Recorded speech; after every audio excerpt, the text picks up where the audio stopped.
Morning to and welcome to all of you in our history class. Yes, हाँ yes आप अब आप पूछ सकते हैं। 1 मिनट अपन क्वेश्चन वाइज लेते हैं। फर्स्ट क्वेश्चन क्या था? फर्स्ट क्वेश्चन के अंदर जो था वो उसके अंदर मैं आपको मार्क्स बता देता हूँ। आपके पास सारा रिजल्ट आ गया ना? आपके पास do you have the result? तो पहले मैं आपको रिजल्ट बता देता हूँ कि आपके क्या क्या रिजल्ट रहे। ऐसे कोई वाले ये कहीं मार्क्स ऐड नहीं होंगे।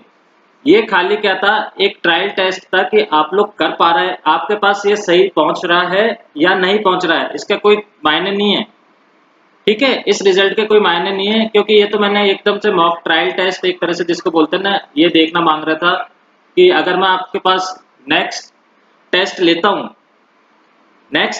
हूँ तो ये आप उसके पास आपके स्क्रीन के ऊपर ये सब चीजें सही तरह से पहुंच रही हैं या नहीं पहुंच रही है। तो इसके अंदर अपने को कोई लड़ाई झगड़ा नहीं करना। ठीक है, कोई पेपर डिस्कशन भी नहीं होगा इसमें। क्लियर? ठीक है, क्योंकि ये एक खाली एक टेस्ट था। अब आपको कुछ पूछना है तो पूछ लीजिए कि भाई अब आप वो जने पूछिए मेरे से कि जिनके पास ये टेस्ट नहीं दे पाए। बाकी जिन्होंने दे दिया उनके पास तो मेरे को मालूम है कि उनके पास पहुंच गया, उनके पास ये मेरे पास तो उनके पास सारी सारी डिटेल है। हाँ बेटा, क्वेश्चन सेंड नहीं होते हैं। मैं व्हाट्सएप पे किसको नहीं करूंगा, ये खाली आधे घंटे के लिए स्क्रीन पे रहते हैं, उसके बाद अपना आप चले जाते हैं। मैं व्हाट्सएप पे इनको सेंड नहीं कर सकता हूँ इन क्वेश्चंस को। बेटा घंटे भर पहले मैंने कल रात को ही बता दिया था, आपने मैसेज पढ़ा तो। आप घंटे भर पहले की बात कर रहे हो? मैंने कल रात को ही मैसेज डाल दिया था।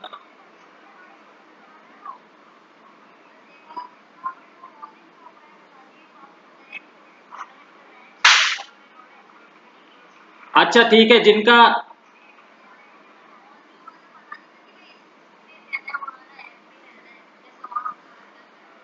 बेटा आप सब एक एक माइक ऑफ करो। और सबसे पहले भाई जो प्रीवी गलौत का क्वेश्चन आ रहा है, मैं पहले प्रीवी गलौत की प्रॉब्लम सॉल्व कर देता हूँ। प्रीवी आपके पास जो प्रॉब्लम है आपका नहीं हुआ है ना, तो एक बार आप राम सर से कांटेक्ट कर लेना कि सर एंथनी सर ने टेस्ट लिया, बाकी बच्चों का तो स्क्रीन पे आ गए, मेरे स्क्रीन पे नहीं आया, क्या प्रॉब्लम है, आप मेरे को ये सॉल्व कर दो। ठीक है? ठीक है, तो आप एक बार अभी है ना 11 बजे क्लास ओवर हो जाएंगी अपनी, या जब अब भी अपनी क्लासेस ओवर होंगी तो आप डायरेक्ट राम सर से कांटेक्ट करना कि सर हमारे को किस पे जाना है और कौन सा बटन दबाना और कौन सा ऑप्शन पे करना है, ये हमारे स्टूडेंट साइट के ऊपर हमारे लिए भी डालिए। ठीक है, कि हमारे को क्या करना है, कौन से इंस्ट्रक्शंस फॉलो करने हैं, क्योंकि क्लास के कई बच्चों के तो टेस्ट ओपन हो गया और 2-4 बच्चे ऐसे थे जिनका टेस्ट ओपन नहीं हुआ है। क्या प्रॉब्लम हो सकती है, वो प्रॉब्लम आप मेरे को बताओ। ठीक है? क्लियर प्रीवी? क्लियर हो गया? ठीक है, अब मैं एक एक जो जो बच्चे स्क्रीन पे हैं उनका सबका नाम लेकर के मैं पूछ रहा हूँ, कोई प्रॉब्लम हो तो। अनुष्का, आपकी कोई प्रॉब्लम है? बेटा क्वेश्चन से रिलेटेड मत पूछना, आपका टेस्ट बिल्कुल स्क्रीन पे आ गया था, है ना? हाँ ठीक है, मैंने ये भी देख लिया आपके 90% हुए, एक क्वेश्चन गलत है। कोई दिक्कत नहीं है उसमें, अपन ये खाली ट्रायल था। अपन मैं जैसे बार बार बोल रहा हूँ कि अपने को इसके ऊपर कोई लड़ाई झगड़े कोई डिस्कशन करना ही नहीं है क्वेश्चंस के ऊपर या इसके ऊपर डिस्कशन, बस ये देखना है कि स्क्रीन के ऊपर आपने सही तरह से टेस्ट अटेम्प्ट कर लिया। ठीक है, इसमें तो कोई प्रॉब्लम नहीं है अनुष्का, आपको clear? Okay, then Vijay Lakshmi.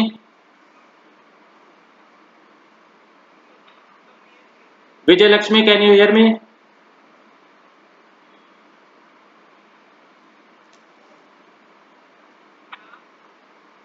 Vijay Lakshmi,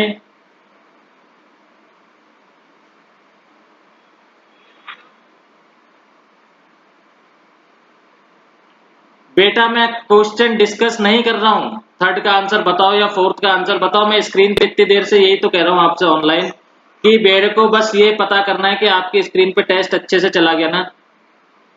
next test होगा जब मैं क्वेश्चन दूंगा, उसके बाद अपन टेस्ट डिस्कस करेंगे कि थर्ड का आंसर क्या होगा और फोर्थ का आंसर क्या होगा। अभी नहीं करेंगे, अभी तो आपके पास सही कर गया, कोई प्रॉब्लम नहीं आई आपको? ठीक है। Then Pooja Jain is here.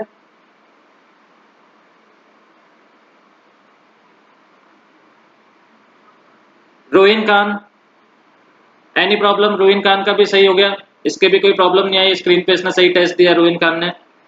सलोनी महेश्वरी ने भी सही टेस्ट दिया, कोई प्रॉब्लम नहीं आई, इसके भी स्क्रीन पे। आदित्य पाराशर, नो प्रॉब्लम, आपकी स्क्रीन के ऊपर टेस्ट था, आपने दिया है, इसको अटेम्प्ट किया है। आयुषी लखोटिया, कोई प्रॉब्लम नहीं आई, आपने भी टेस्ट दिया है। आशा गहलोत का भी कोई प्रॉब्लम नहीं है, इसके भी स्क्रीन पर टेस्ट पहुंच गया था, दिया है। प्रवीण गुजर ने भी दिया है, प्राची वैष्णव ने भी दिया है, खुशी कीची और मिताली राठी ने भी दिया है। यस हु इज दिस की आंसर तो क्लियर करो।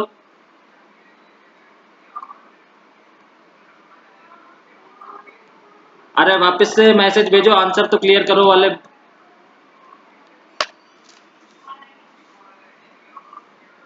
आयुष चतुर्वेदी, थर्ड का आंसर क्या है? आयुष जी, थर्ड का आंसर क्या है? मैं आपको, आप क्वेश्चन बोलिए, मेरे को अभी ओपन करना पड़ेगा सारा। आप ये, मैं कह रहा हूं कि इसके ऊपर क्यों जा रहे हैं आप, मेरे व्हाट्सएप पे पूछ लेना थर्ड का आंसर क्या है। यहाँ पे डिस्कशन नहीं करनी है, यहाँ पे बस मेरे को ये देखना है कि आपके पास सही चीज पहुंच गई है या नहीं पहुंची है। क्लियर? ठीक है, कोई भी डिस्कशन नहीं होगा यहाँ पे, किसी भी आएगा नेक्स्ट टाइम आएगा तो जो आपकी बुक के अंदर लिखा है वही आंसर लिखेंगे, वही आंसर राइट होगा। जो भी बुक के अंदर है वही आंसर राइट है। ये तो बस खाली बेटा चेक करने के लिए था कि आपके क्वार्टरली आ रहे हैं, आप दोगे तो आपको तैयार रहना है, आपको कैसे स्क्रीन ऑन करनी है, किस पे जाना है, किस पे के, ये बताने के लिए मैंने आपको टेस्ट क्रिएट करवाया था, नहीं तो आज कोई टेस्ट का डे भी नहीं था अपना। समझ में आया ना? बस ये अब नेक्स्ट टाइम जब आपके पास नोटिस आए तो आप तैयार रहेंगे कि हमारे को किस ऑप्शन पे जाना है, कौन सी ऐप में जाना है और हमारे को क्या करना है जिससे हमारा टेस्ट ओपन हो जाए। बस ये करने के लिए अपन ने इसको करा था। क्लियर है ना? हाँ, तो कोई इसमें कोई मार्क्स किसी के नहीं जुड़ रहे हैं यहाँ पे, मैंने किसी के मार्क्स लिख के नहीं रखे हैं, किसी के मार्क्स यहाँ पर जुड़ेंगे नहीं कि कहीं पे जुड़ रहे हैं या कहीं पे ऐड हो रहे हैं या कहीं पे वो हो रहे हैं।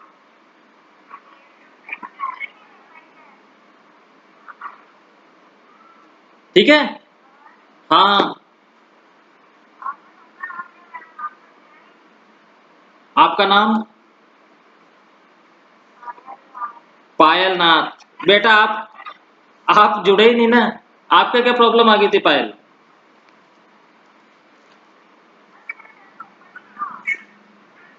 बेटा आप देखो, सुनो, अब आज का टेस्ट हो गया ना, अब आप बाद में अनुष्का से भी पूछ सकती हैं या जिन आपकी और जो फ्रेंड्स है जिनका ओपन हो गया था कि आपने कैसे ओपन किया। ठीक है, तो अब ये क्या है कि आपको क्लियरिटी हो जाएगी, नहीं तो स्कूल में राम सर से फोन करके आप उनसे कंसल्ट कर लेना। ठीक है, क्लियर है ना? ये इसीलिए टेस्ट किया था कि अगर मान लीजिए अगर ये क्वार्टरली होता और मैं आपको भेज देता और आपके आधों के खुलते आधों के नहीं खुलते, फिर क्या होता? फिर प्रॉब्लम आती ना आपको। इसीलिए मैंने ये एक ट्रायल टेस्ट लिया था कि आपको आगे कोई प्रॉब्लम नहीं है। अब ये जो प्रॉब्लम आई है ये सॉल्व हो जाएगी। आप राम सर से कंसल्ट कर सकते हैं, अपनी फ्रेंड से कंसल्ट कर सकते हैं कि भाई आपने क्या ओपन किया था, मेरा ओपन नहीं हुआ। तो अपन एक टेस्ट और ट्रायल टेस्ट रख लेंगे, अपन हिस्ट्री का ट्रायल टेस्ट और रख लेंगे सैटरडे को, है ना? एक ट्रायल टेस्ट रख लेंगे हिस्ट्री का, तो उसके अंदर और देख लेंगे कि सबके ओपन हो रहे हैं या नहीं हो रहे। समझ में आया ना?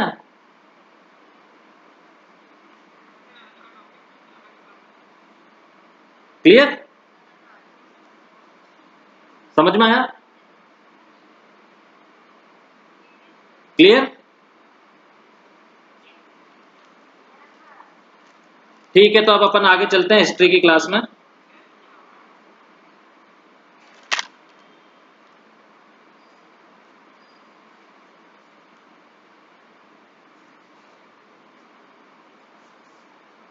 now we were on the historical evidence from the, sorry, we have to study the how Kharoshti was read. This was the topic we were going on, how Kharoshti was read. Brahmi लिपि अपन ने देख ली थी, Brahmi how deciphering Brahmi we had read deciphering Brahmi. Now we are on how Kharoshti was read. So the story of decipherment of Kharoshti, the script used in inscriptions in the northwest is different. Here finds of coins of Indo-Greek kings who ruled over the area around 2nd 1st century before Christ have facilitated matters. These coins contains the names of kings written in Greek and Kharoshti scripts. European scholars who could read this former compared the letters. For instance, the symbol for A could be found in both scripts for writing such as Apollodotus. With Prinsep identifying the language of the Kharoshti inscriptions as Prakrit, it became possible to read longer inscriptions as well. So here Kharoshti लिपि जो थी या Kharoshti grammar जो थी या language जो थी, उसमें जो नॉर्थ वेस्ट के जो रीजन थे उसके अंदर जो इंस्क्रिप्शंस मिले हैं उसमें खरोष्टी लिपि को पढ़ने की या खरोष्टी लैंग्वेज को पढ़ने की जो कहानी है वो कुछ अलग है। इस रीजन में जो रूलर थे वो इंडो ग्रीक, ठीक है, राजाओं द्वारा बनवाए गए सिक्के, यानी कि इंडो ग्रीक जो रूलर जो थे उनके द्वारा जो बनवाए गए सिक्कों से जानकारी हासिल करने में आसानी हुई है। जानकारी हासिल करने में आसानी हुई है। यहाँ से डिफरेंट थे, अलग थे, बट यहाँ से जो सिक्के मिले हैं उससे क्या है, जो अपने को जानकारी मिल रही थी या जानकारी मिलनी थी वो क्या थी, इजी हो गई और सरल वे के अंदर ये जानकारी अपने को मिल सकी। जैसे कि इन सिक्कों पर क्या था, राजाओं के नाम यूनानी और खरोष्टी भाषा के अंदर लिखे हुए थे। राजाओं के नाम लिखे हुए थे तो पता चल गया कि कौन से पीरियड के हैं, कौन से राजा के समय के हैं। देन यूनानी भाषा पढ़ने वाले जो यूरोपियन स्कॉलर्स थे उन्होंने अक्षरों को मेल किया, यानी कि जो अक्षर हैं ए आ ई उ जो भी हैं A B C D E F G, उनका उन्होंने मेल किया। फॉर एग्जाम्पल दोनों लिपियों में यानी कि खरोष्टी में भी और इंडो ग्रीक में भी दोनों जो लैंग्वेज थी उसके अंदर एपोलोडट्स का नाम लिखने में एक ही चिन्ह या एक ही प्रतीक का यूज हुआ है। मान लीजिए ए, तो खरोष्टी में भी ए यूज हुआ है और ग्रीक में भी ए यूज हुआ है। एपोलोडट्स जो था वो रूलर था, वो एक राजा का नाम है। आप इसको कुछ मत समझ लेना कि सर ये क्या लिखा हुआ है, it is a name of a Greek ruler, Indo Greek ruler उसका नाम है। तो ये नाम जो मिला ये दोनों लैंग्वेज के अंदर क्या है, दोनों अक्षर क्या कर रहे थे, खरोष्टी में भी और इंडो ग्रीक में भी क्या कर रहे थे, मेल खा रहे थे और बिल्कुल मेल खाए। और जब उन्होंने मेल किया तो ये चीज, ये शब्द निकल करके सामने आया अपोलोडस, जो कि एक राजा का नाम था, जो कि रूलर था, who ruled around 174 to 165 BC, जिसने रूल किया था 174 to 165 BC के अंदर। लिखा हुआ कहीं नहीं है बट मैं आपकी जानकारी के लिए बता रहा हूँ, ठीक है। जैसे कि ए प्रयुक्त किया गया, हालांकि जो प्रिंसिप जो थे ने खरोष्टी में लिखे जो इंस्क्रिप्शंस थे उनकी भाषा की पहचान प्राकृत के रूप में की थी। अपन ने पहले लास्ट वाले में ब्राह्मी वाले में पढ़ा था, प्राकृत के रूप में उन्होंने पहचान की थी। इसलिए क्या हुआ कि जितने भी लंबे इंस्क्रिप्शंस लिखे हुए थे उनको पढ़ने में भी क्या हो गया, इजी हो गया। अब प्राकृत भाषा समझ में आने लग गई, प्राकृत भाषा से खरोष्टी समझ में आने लग गई, और खरोष्टी भाषा और ग्रीक भाषा क्या थी, मेल खा रही थी, ठीक है। उस समय तो के जो सिक्के चल रहे थे या इंस्क्रिप्शंस लिखे हुए थे, तो जो जेम्स प्रिंसिप जिसने की प्राकृत भाषा को की पहचान की थी, उसने क्या किया, उसकी वजह से क्या हुआ, जो दूसरी जो लैंग्वेजेस थी उनको पढ़ने के अंदर क्या होने लग गया, ईजी होने लग गई। क्यों? क्योंकि बेसिक लैंग्वेज, सबसे पुरानी लैंग्वेज कौन सी थी? प्राकृत। अगर आपने पुरानी पकड़ ली तो पुरानी से तो आप नई इजिली सीख सकते हैं। ठीक है, clear, got it, any question, समझ में आ गया? Clear to all of you?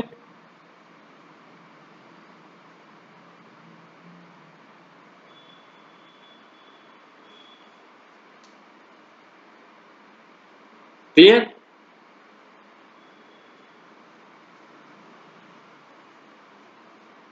Okay, तो अब अपन आगे वाले टॉपिक पे चलते हैं,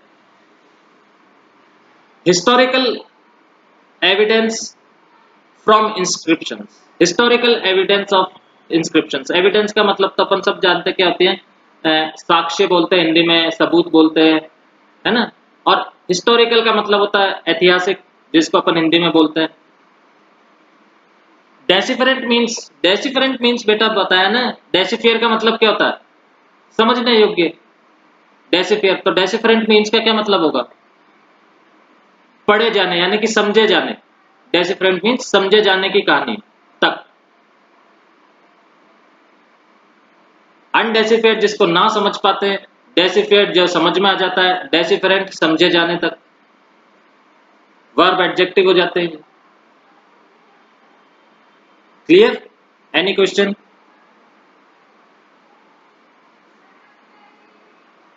सो हिस्टोरिकल एविडेंस फ्रॉम इंस्क्रिप्शंस यानी कि अभिलेखों से प्राप्त ऐतिहासिक साक्ष्य।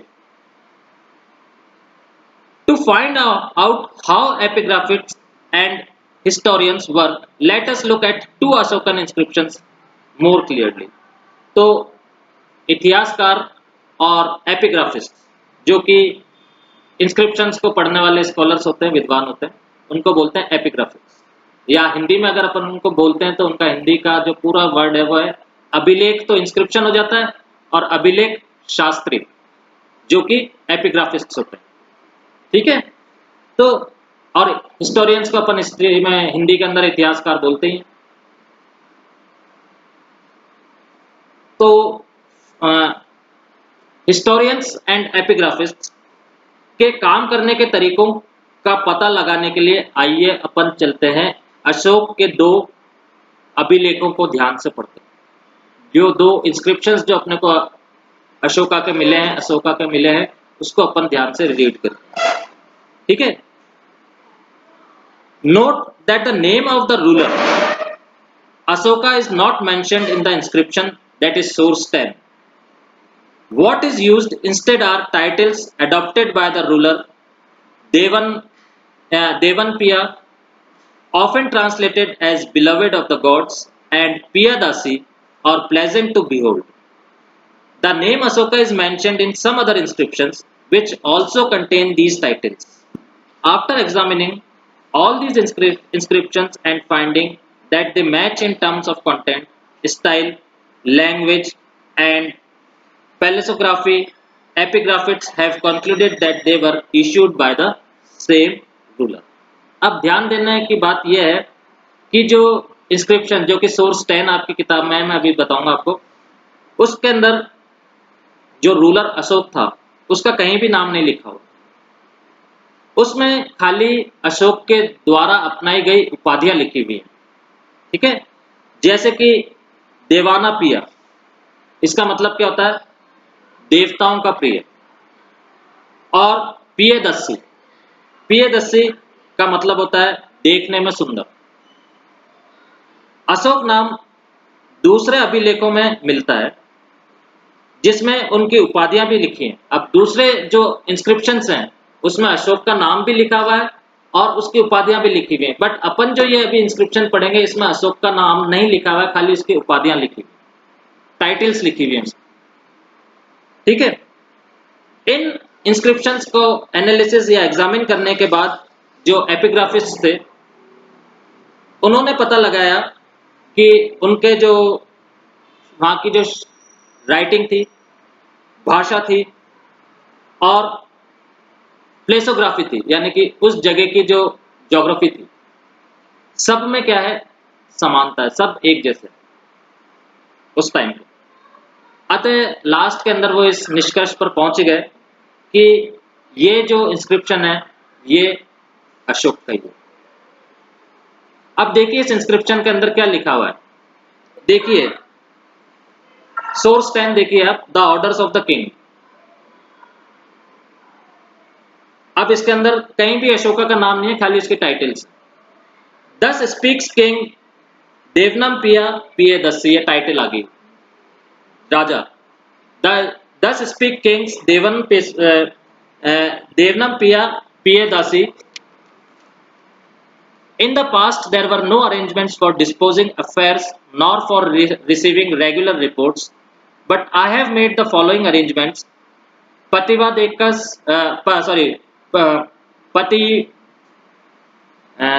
एक मिनट बेटा, मैं इसका पतिवेदक्स should report me about the affairs of the people at all times, anywhere, whether I am eating in the inner apartment, in the bedroom, in the cow pen, being carried possibly in a palanquin or in the garden, and I will dispose of the affairs of the people everywhere. तो ये एक अशोका के एक inscription से मिला है। इसका जो हिंदी ट्रांसलेशन है वो इस तरह से है कि राजा का आदेश, राजा की कहीं पे नाम नहीं है, राजन देवाना पिए पिए दस्सी, ये टाइटल होगी। अब ये टाइटल क्या है, दूसरे इंस्क्रिप्शंस में अशोक के नाम के साथ ये टाइटल्स मिली हैं, बट इस इंस्क्रिप्शंस के अंदर इसमें अशोक का नाम नहीं, खाली टाइटल है। राजन देवान पिए पिए दस्सी ये कहते हैं अतीत में यानी कि पास्ट में मसलों को निपटाने और नियमित रूप से सूचना एकत्रित करने की व्यवस्था नहीं थी, लेकिन मैंने निम्नलिखित व्यवस्था की है। लोगों के समाचार हम तक प्रतिवेदक सदैव पहुंचाए, चाहे मैं कहीं भी हूं, खाना खा रहा हूं, इनर हाउस में हूं यानी कि अंतपुर के अंदर में हूं, विश्राम कक्ष में हूं, या गौशाला में हूं, या फिर पालकी में मुझे ले जाया जा रहा हो, अथवा मैं गार्डन में हूं, मैं लोगों के विषय का निराकरण मीन्स अफेयर्स, मैं लोगों के अफेयर्स में हर जगह मौजूद रहूंगा, यानी कि लोगों की कोई भी प्रॉब्लम्स होगी, कोई भी उनकी वो होगी, मैं हर जगह उनके लिए मौजूद रहूंगा। ये ऑर्डर्स थे अशोक के। ठीक है, क्लियर। और यहाँ पे नीचे जो आपका एक और ब्लॉक बना हुआ है उसके अंदर आपका जो प्रतिवेदक है, प्रतिवेदक का मतलब होता है रिपोर्टर, इसको अंडरलाइन कर लेना। प्रतिवेदक मीन्स रिपोर्टर, रिपोर्ट करने वाले की राजा को सूचना देने वाले। Clear, okay, any problem, clear हो गया ना? ठीक है, अब अपन टाइम भी हो गया, नेक्स्ट क्लास के अंदर tomorrow I will try to finish the chapter, थोड़ा सा ही रह गया, otherwise on Monday we will finish this chapter. Okay, thank you बेटा एंड गॉड ब्लेस यू।